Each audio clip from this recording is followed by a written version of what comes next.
1927. Advances in biotechnology were helping people improve their physical and mental abilities to an amazing degree. Provided, of course, they had enough money. A new breed of people was emerging, half human, half machine. And in Detroit, at least, not everyone was happy to see it. I'd just landed a job as head of security at Sarif Industries, a cutting-edge biotech firm. David Sarif himself handpicked me for the job, said he needed me to keep his people safe. My ex, Megan Reed, was one of them. Brilliant neuroscientist, Megan had found a way to make augmentation safe and affordable for everyone. All she had to do was present her research to Congress. But the night before her big meeting, my security measures failed. A team of Black Op mercenaries stormed into Sarif headquarters, massacring everyone in sight. 3 of the mercs were heavily augmented walking tanks. Their mission? Take out Megan and her team. I tried to stop them, but their leader tossed me through a plate glass wall. Last thing I heard as his bullets slammed into my brain was Megan's dying scream. I should have died with her. Only I didn't. High-end military-grade enhancements saved my life. The best augmentation Sarif's money could buy. It took me half a year to get a feel for her. Should have taken longer. But 6 months into my recovery, Sarif Industries was attacked again. This time, by a radical group of pro-human purists. Violent, militant, and fanatically opposed to human augmentation. They claimed to be members of Humanity Front, a non-profit organization that wanted the UN to limit biotechnology research. The thugs broke into Sarif's factory and found machinists working overtime on a top-secret military augment called the Typhoon. Sarif sent me to retrieve it, and when I did, I found one of the so-called purists next to it, wired with cerebral implants, trying to download its classified specs. Obviously, something more was going on. The Aug killed himself before I could question him. Sarif ordered me to dig deeper, so with the help of Frank Pritchard, Sarif's head of cybersecurity, I did. Turns out a second hacker had been controlling the Aug's actions from somewhere off-site. Pritchard and I tracked his signal to a secret FEMA internment camp in Detroit. The Black Op mercenaries were there. The same mercs who'd left me for dead 6 months before. Figured they'd try again when they saw me. It wasn't so easy for them this time. I took out the tank named Barrett, even got him to give me a new lead. A penthouse apartment in China. Of course, we both knew it would be a trap in the end.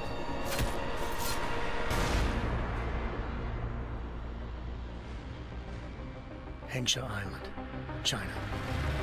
Home to a city so crowded, they had to build a second city on top of it. Trying to find clues in Hengsha wouldn't be easy. Lucky for me, I wasn't alone. Farida Malik, Sarif Industries' ace pilot, had lived in Hengsha before. A good person to have on your side. She knew enough about the place to get me around. Malik dropped me in the lower city, close to the penthouse Barrett had told me about. Bell Tower Associates, a private security firm under contract to the Chinese government, had agents tossing the suite when I arrived. Just not for the reason I'd been expecting. Turns out the man who lived there was a criminal hacker named Van Bruggen. The same hacker who'd been remotely controlling the Aug in Sarif's factory. Van Bruggen's panicked decision to force the man to commit suicide had been a mistake. Now his mercenary partners were gunning for him, and I needed to find him before they did. Locating Van Bruggen meant playing nice with the Triads, Hengsha's organized crime lords. They had the hacker holed up inside a low-rent capsule hotel. By the time I found him, Van Bruggen had no qualms giving up the woman who hired him. Zhao Yunru, president of the Taiyang Medical Corporation.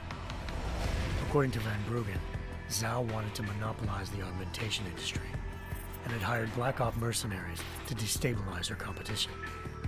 Sarif Industries was at the top of her list. To prove this, I needed to get inside TYM and grab a surveillance hologram off a server. I suspected Van Bruggen was hiding something when he told me this, but nothing could have prepared me for what I saw. Megan wasn't dead.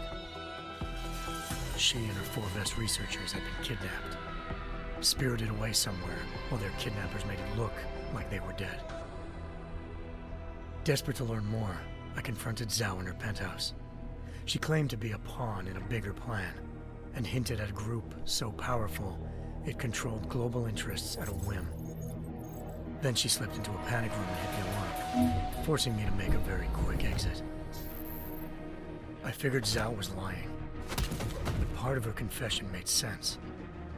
David Sarif had been worried about his people. So worried, he'd required all of them to have subdermal locator devices surgically implanted. The GPLs would have been broadcasting the day of the attack. But Zhao said a single call to Picus, the world's leader in global 24-hour satellite news, had turned those signals off. I needed to fly to Picus headquarters in Montreal if I wanted to learn more.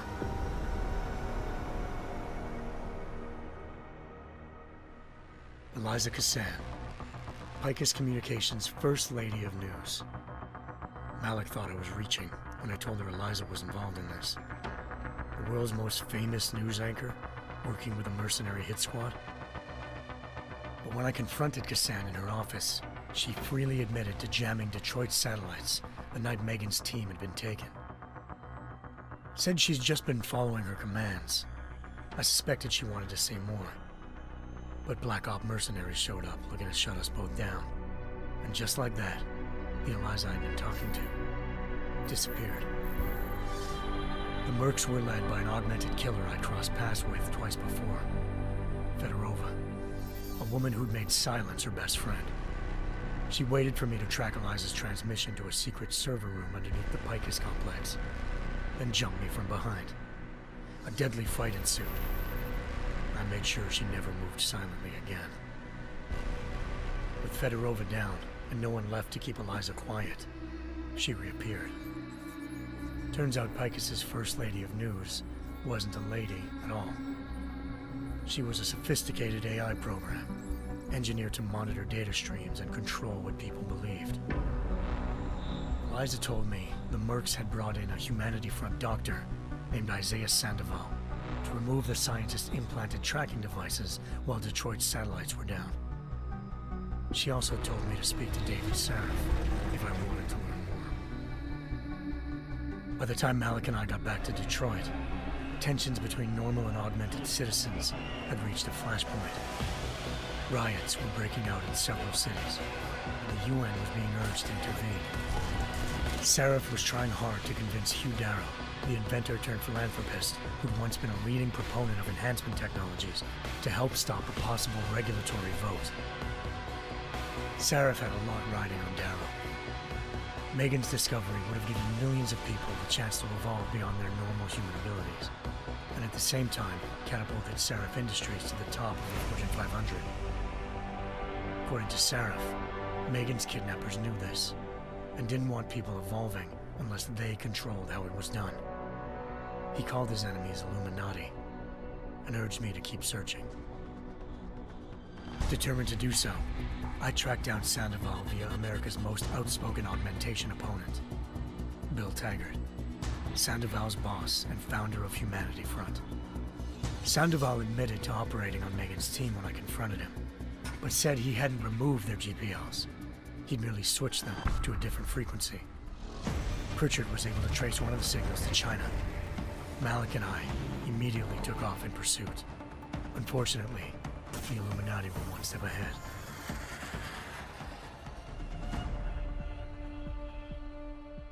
Ambushed. Shot out of the sky by Bell Tower Associates, seconds after entering Hengsha's airspace. Malik's piloting skills saved me. After a tense and bitter struggle, I escaped into Lower Hengsha. The tracking signal I was following led straight to the Triads, or more specifically, to the augmented arm of Tong Si-hung, leader of a gang of augmentation harvesters. Tong said they'd taken the arm off a corpse, which Bell Tower had left at their door, meaning at least one of Sarif's scientists was dead. Maybe not the rest of them, though. Tong pointed me to a port used for human trafficking and helped me slip aboard a bell tower ship. It was sailing to Rifleman Bank Station, a military base in the South China Sea. Bell Tower was holding kidnapped civilians as prisoners there, and using them to perfect the Chiron Project, a human-computer interface that left most of its test subjects dead. My search for Megan would have ended then, if not for a mysterious ally named Quinn. In exchange for my help exposing Bell Tower, he slipped me aboard a second ship headed to Singapore and an Illuminati-run biotech facility called Omega Ranch. 3 of Serif's scientists were there, forced by their captors to create a technology capable of remotely shutting down augmented abilities. Thanks to an emergency recall notice issued by the World Health Organization, millions of people all over the world already had the biochip installed. With the help of the scientists, I tracked Megan to a private section of the ranch. There, I ran into Yaron Namir, the walking tank who'd put a bullet in my brain the first time we met. He'd teamed up with Zhao and was hoping to catch me off guard. But their little ambush didn't work. I found Megan in a suite belonging to Hugh Darrow, the billionaire philanthropist who'd Serif had called on for help. Darrow had convinced her to go along with the biochip plan by promising to sabotage the tech. As she was explaining this, Darrow appeared in a global broadcast, telling the world that augmentations would be the death of mankind. Then he activated the biochips to prove his point. All over the world, augmented people flew into a killing frenzy. Darrow had betrayed everyone, and it was up to me to set things right.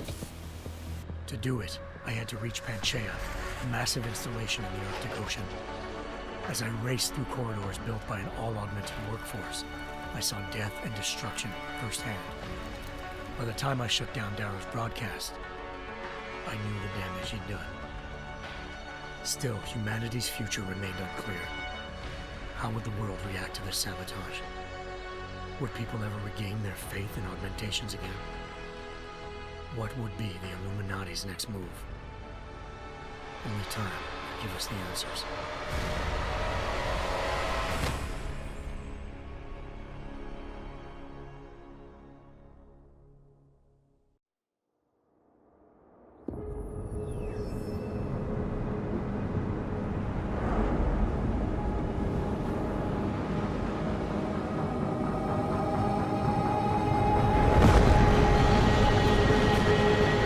I once thought I could save the world. Now look at it.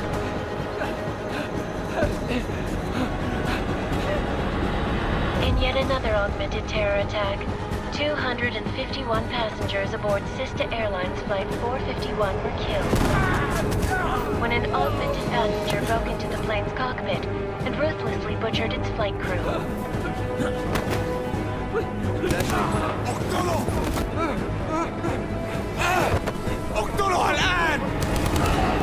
Details recovered from the black box recorder suggest that the man may have been suffering flashbacks to the AUG incident. That horrible day 2 years ago when augmented people all over the world flew into a psychotic killing spree, causing the greatest loss of life in recent history. Sometimes, you just have to let go and embrace what you've become. Not gonna go all wonky on us now, Hansa, are ya? Well, if I do, McCready, I guarantee you'll never see it coming. Agent Jensen! Am I gonna have a problem with you? No, sir. No reason to assume you would. Good, because you are the only augmented operative on this team, and I intend to make good use of you. Listen up, all of you. We got a sandstorm barreling down our ass and we can't afford to make mistakes. We're going after this man, an arms dealer named Shepard. He's ex-Bell Tower, one of the Special Forces commanders who disappeared during the incident. And he's come out of hiding. That cannot be good. It's not. He's selling weapons and military-grade augments to terrorists. This is Aran Singh, the undercover agent who lured Shepard out of his hole. best UC Interpol's got.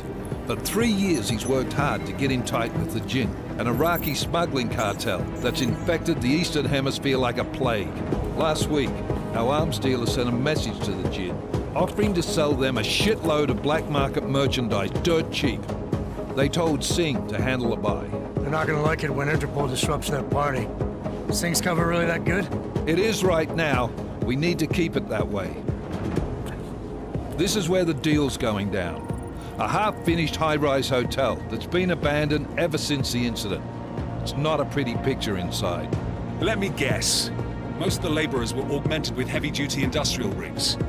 So when the incident hit, and they all went schizo, things got gruesome real fast. And no one, except for some homeless junkies, have been inside the place ever since. So what's the plan, Director? Singh's meeting Shepard on the ground floor, inside the hotel's main atrium. He sent the bulk of his Jinn crew to the penthouse levels to secure a vantage point. I want McCready's team to take up positions overlooking the atrium and make the arrest. Jensen, you're going in solo from the roof. My objectives? Keep the Jinn from joining the party. As far as we can tell, only one route connects the atrium to the penthouse level, a halfway decent elevator shaft. Here. I want you to block access to it. Fine. Just cut me loose. Do you plan on relying solely on your augments for this one? I'd recommend taking a little hardware, just to be sure.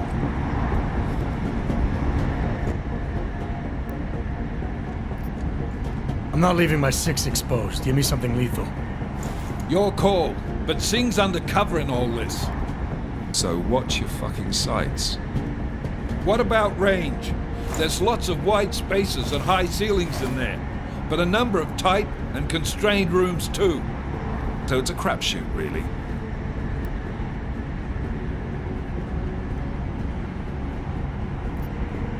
Never was one to play the odds. Give me something I can use up close. You got it. One last thing, Jensen. Singh said the Jinn are using some sort of portable Wi-Fi device to boost communications. He's got a better chance of maintaining cover if you disable it. I'll keep an eye out for it. But aren't we on the clock here? You said there's a sandstorm moving in. There is, and we got the intel on this mission at the very last minute. So we're scrambling a little. If it comes to it, your number one priority is keeping the Jinn out of that atrium. Copy that. Time to put away your heavy thoughts, gentlemen. We're approaching the target building. You're up first, Jensen. Let's do this. Task Force Actual. This is Knife Leader. Engage Hush drives and descend to Angels 1-5.